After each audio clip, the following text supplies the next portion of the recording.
আজি মই তোমালোকক ক্লাছ দিবলৈ আকৌ আহিছো। আজি ক্লাছটোত হ'ব দুটা চলকযুক্ত ৰৈখিক সমীকৰণৰ লেখ। Graph of a linear equation in two variable. আমি তাৰমানে দুটা চলকযুক্ত ৰৈখিক সমীকৰণৰ পৰা গ্ৰাফ আঁকিব পাৰো আৰু আজি আমি সেই গ্ৰাফ অঁকাৰ বিষয়ে ডিছকাশ্যন কৰিম। মই কালিৰ সমীকৰণটোকে লৈছো x + 2y² = 6। কালিতো তোমালোকক সমাধানবিলাক মই দেখাইছিলো কেনেকৈ সমাধানবিলাক কৰিব লাগে।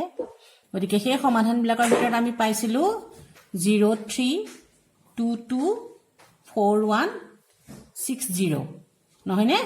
তোমালোকে কালি লেসনটো উলিয়াই চাবা, তাত পাইছিলো 032241660।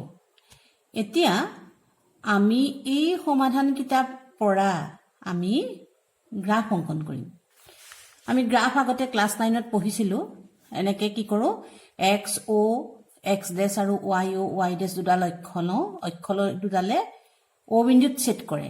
এতিয়া মই সুদা কাগজতে মই গ্ৰাফটো আঁকিছো। সেইকাৰণে কি কৰিছো 1 2 3 4 5 6 1 2 3 এনেকৈ কৰি মই দি লৈছো। এতিয়া সেইমতে মই বিন্দুবিলাক বহাইছো, দেখিছানে? প্ৰথমতে আছে 0 3, বিন্দুটো কিমান 0 3, x = 0 y = 3, বিন্দুটো এইটো।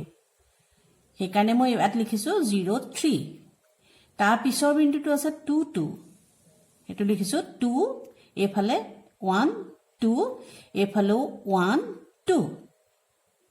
ঠিক সেইধৰণে 4 1 আছে, এইফালে 1 2 3 4 to 1 আৰু 6 0 6 0। এতিয়া কি কৰিলো, এই বিন্দুবিলাক আমি সংযোগ কৰি দিলো। দেখিলানে? এডাল স্কেল লৈ পেলাই সংযোগ কৰি দিলো। সংযোগ কৰি দিলে ই এডাল ৰেখা উৎপন্ন কৰিলে, নহয়নে?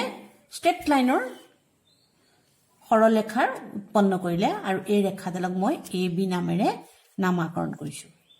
এতিয়া চোৱা, এই এ বি ৰেখাডালৰ ওপৰত এই বিন্দুকেইটা আছে, তাৰমানে এই বিন্দুকেইটাই হ'ব এই সমীকৰণটোৰ সমাধান। এটা মন কৰিবলগীয়া কথা কি, এই যিবিলাক সমাধান আমি পাম এই সমীকৰণটো সমাধান কৰি, আমি কালি পাইছিলো যে এনেকুৱা এটা সমীকৰণ সমাধান কৰি আমি অসীম সংখ্যক সমাধান পাওঁ।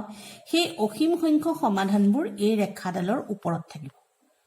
কিন্তু যিবিলাক এই সমীকৰণটোৰ সমাধান নহয়, সেইবিলাক বিন্দু কিন্তু ৰেখাডালৰ ওপৰত নাথাকে।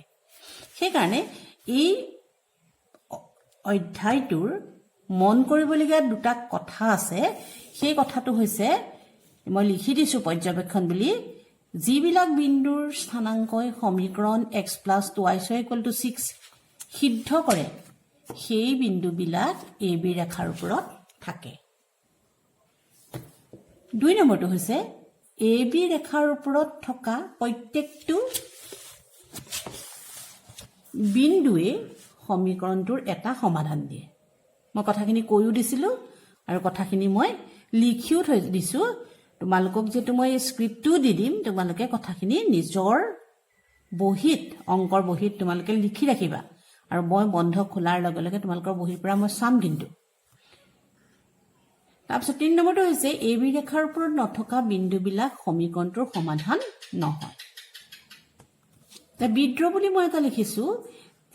বিদ্ৰোহটোত মই এটা কথা লিখিছো যে এই সমীকৰণটোক সমাধান কৰিবলৈ আচলতে আমি কিমান বিন্দু আমি উলিয়াই ল'ম।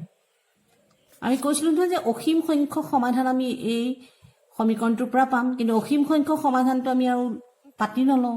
এতিয়া কিমান নিম্নতম বিন্দু আমি উলিয়াই ল'লে, এনেধৰণে উলিয়াই ল'লে আমি এই সমীকৰণটোৰ লেখডাল আঁকিব পাৰিম। সেইটো হৈছে যে আমি যদি অন্ততঃ দুটা বিন্দু উলিয়াই লওঁ, দুযোৰ বিন্দু যদি উলিয়াই লওঁ, তেতিয়াহ'লে সেই সমীকৰণটো আমি লেখত উপস্থাপন কৰিব পাৰিম। সেইকাৰণে মই লিখিছো, এই সমীকৰণৰ পৰা লেখ আঁকিবলৈ হ'লে অতি কমেও আমি দুটা বিন্দু উলিয়াব লাগিব। ছাত্ৰীসকল, আজি পাঠটো অকণমান সৰু, তাৰপিছত তোমালোকৰ 4.3ত তেনেকুৱা সমীকৰণৰ সমাধান কৰি অংকন কৰিবলৈ আছে। সেইবিলাক তোমালোকে অংকন কৰিবা আৰু এইটোকে গ্ৰাফৰ সহায়ত ৰৈখিক সমীকৰণৰ সমাধান বুলিও কয়। মনত ৰাখিবা আৰু পাঠটো তোমালোকে পঢ়িবা